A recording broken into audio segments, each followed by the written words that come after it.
ويقولون متى هذا الوعد إن كنتم صادقين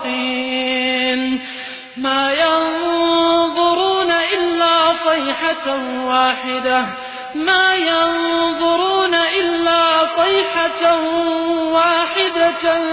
تأخذهم وهم يخصمون فلا يستطيعون توصية ولا إلى أهلهم يرجعون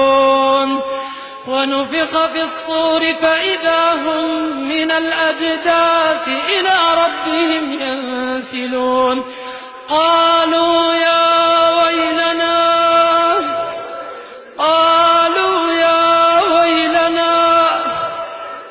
ويلنا من بعثنا من مرقدنا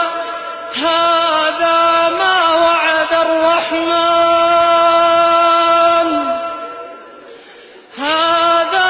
وعد الرحمن وصدق المرسلون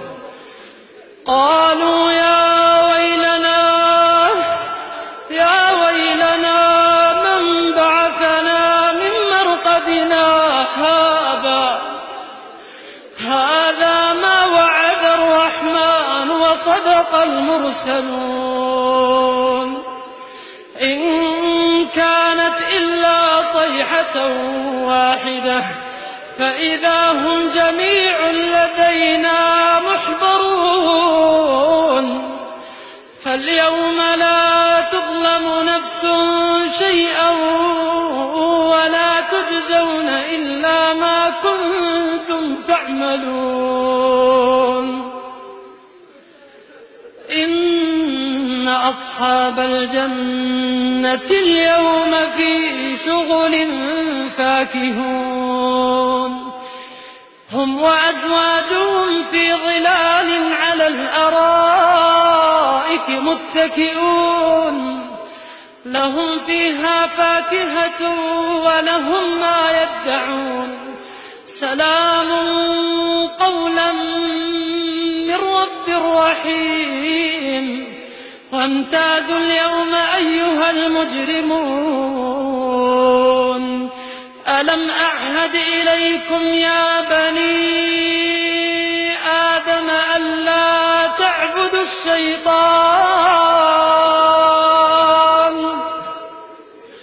ألم أعهد إليكم يا بني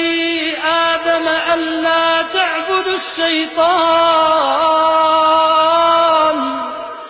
إنه لكم عدو مبين وأن اعبدوني هذا صراط مستقيم ولقد أضل منكم جبلا كثيرا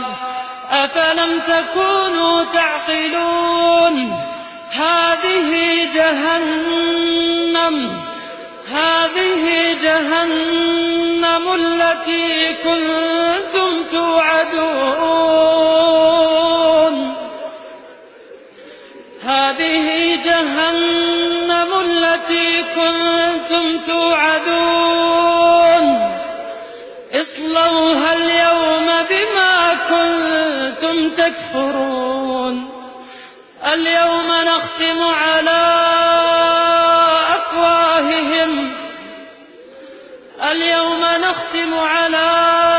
أفواههم وتكلمنا